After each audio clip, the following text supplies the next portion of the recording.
Listen to me. You're stronger than they are. You are. Get to a bow. They may not have... Well, if you show them how good you are. They just want a good show. That's all they want. If they don't have a bow, then you make one, okay? You know how to hunt. There's 24 of us, Cal. Only one comes out. Yeah. And it's gonna be you. The Hunger Games is poised to be one of the biggest movie franchises of all time, much like the Twilight and Harry Potter films, which are also based on hugely popular young adult book series.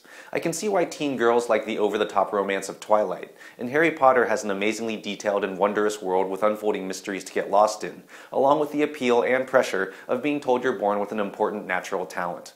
But what is it that kids are relating to in The Hunger Games? And is the movie adaptation any good?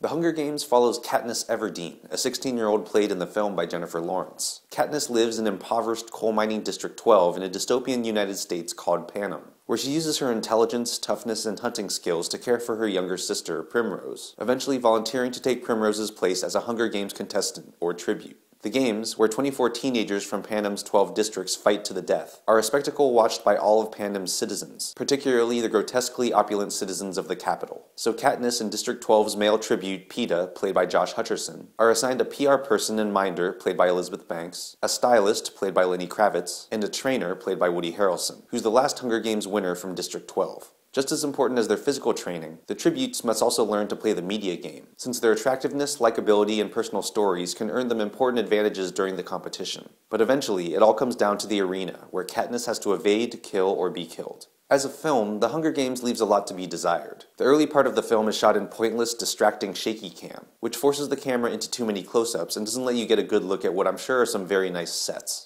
There are some things that are made a big deal of but are never fully explained, like how sponsors influence the game, and why it's important to be awarded a high rating before the games begin. Suzanne Collins' original book is written in the first person, and without that, I wasn't always sure what Katniss thought about what was happening around her, especially the wealth of the capital compared to the poverty of her district, the morality of the games, and her true feelings about a potential love triangle between Katniss, Peeta, and Katniss's hunky friend Gale back home, played by Liam Hemsworth. And when the games start, it becomes about bloodthirsty bad kids versus non-violent good kids, which squanders the idea that these are kids being forced to kill because they have no choice, want riches and fame, or fear the government's wrath. But what is it that kids are connecting with so powerfully with this story? First, the fact that The Hunger Games fluently speaks the language of reality shows and their layers of perception management makes the story feel decidedly contemporary. Katniss is one of the strongest female characters in literary history, and the fact that the book and movie's audience skews only slightly female shows that young people are open to and are even hungry for cool female heroes who kick ass and don't need to be saved.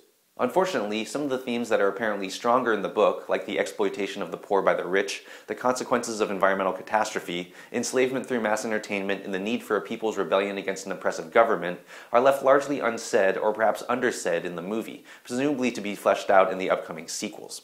I hope the movie's massive box office emboldens the makers of the film to more directly address these ideas, because while the Hunger Games movie is only so-so, the fact that young people are embracing the story of a young female revolutionary rejecting celebrity and fighting for the 99% certainly speaks well of their generation. I'm Jonathan Kim, and this is a ReThink Review.